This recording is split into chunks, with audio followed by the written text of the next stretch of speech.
Let's talk more about the two presidential candidates. Well, there's more than two, but you get the point. Energy, where we stand and where we're going. Former Energy Secretary Rick Perry, he served, of course, under former President Trump, currently the energy chair of the America First Policy Institute, a group containing other former Trump administration officials that informally advises the Trump campaign. And it's quite, Governor Perry, it's good to see you again. It's quite the turn from Harris, but politically, I think it's genius. And I'll tell you why. I just got back from Wisconsin, one of the most important states in the election, and it's a state like Wisconsin. People do not understand how much what happens in Texas, your state, impacts jobs in Wisconsin, Michaels, in Pipeline, some other big LNG players. If you don't support domestic energy, it's going to be really hard to win Wisconsin and Pennsylvania. It makes you ask the question, what happened? What happened between the time that she came out clearly saying, I am not for fracking, we will block fracking? There's not any doubt that that was her position. And so you ask yourself, what happened? And the answer is pretty simple. She read the polls in Pennsylvania and Wisconsin. People don't think about Wisconsin being a major oil and gas company, but what it is a major developer, a major manufacturer of the equipment that is used to export LNG. We don't think about that. Pennsylvania being a major oil and gas producing country, state, the point here is she's just reading the polls. And so then you got to ask yourself, well, is it their actions that you're going to believe, or is it their words that you're going to believe? And I will suggest to you, knowing what this administration has done for the last 3.5 years from the standpoint of putting a pause on LNG, for instance, playing to the radical environmental movement out there.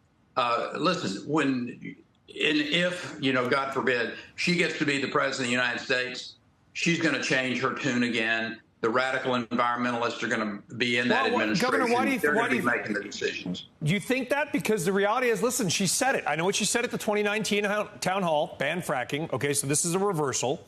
But politicians are there to win. They want to win votes. And doing that, you got to maybe sometimes go in directions that will get that moderate, more centrist voter that doesn't want to pay $5 or $6 a gallon for gasoline. But why do you think then she's on the record now that they're going to flip and go back to sort of, because we have record oil production right now, as you know.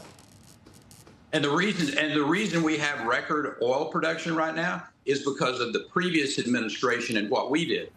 I think everybody understands that you don't just, here's a permit and all of a sudden the spigots open up. It takes literally years, 24, 36 months at least, for that energy to show up at the market. That was because of what we did at the Trump administration.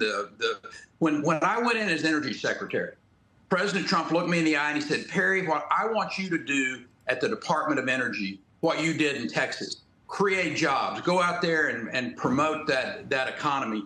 And that's exactly what we did. We became energy independent because of Trump-era policies.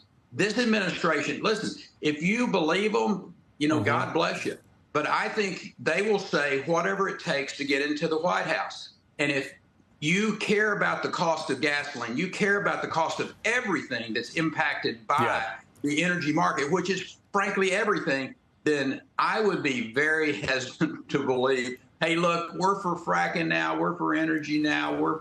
No, you're not. And your record proves that you are anti-fossil fuels. And that's what the American people can expect. There's a lot, without going on the political side of it, Governor, you can agree there's so much energy, I don't want to say ignorance because it's offensive, but lack of energy knowledge, even at high levels where people think, well, I'm going to take out a natural gas plant or a nuclear plant and I'm going to build 5 million solar panels and that's fine.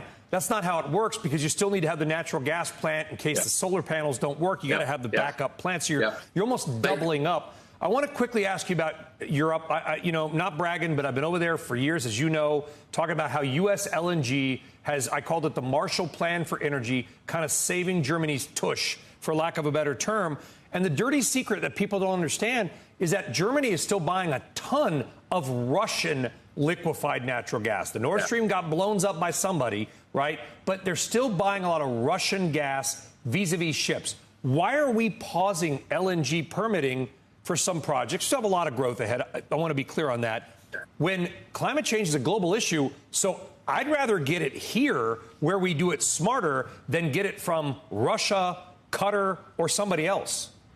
Yeah, great question. And you might add to that list, we do it cleaner. That LNG that you're getting from America is cleaner than that Russian gas. But here's the bigger issue from my perspective, Brian, is that this is about American jobs. It's about the American economy. If you put this pause on, which we have done, that means they're going to get their energy from somebody else. And that energy is either going to come from the Russians or from people in the Middle East that aren't our friends, from Iran. You know, that's the issue here. And I think that Americans need to understand this. And you're right.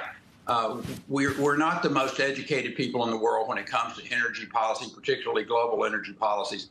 But we know that gasoline prices and we know that grocery prices have gone through the roof in the last 3 years.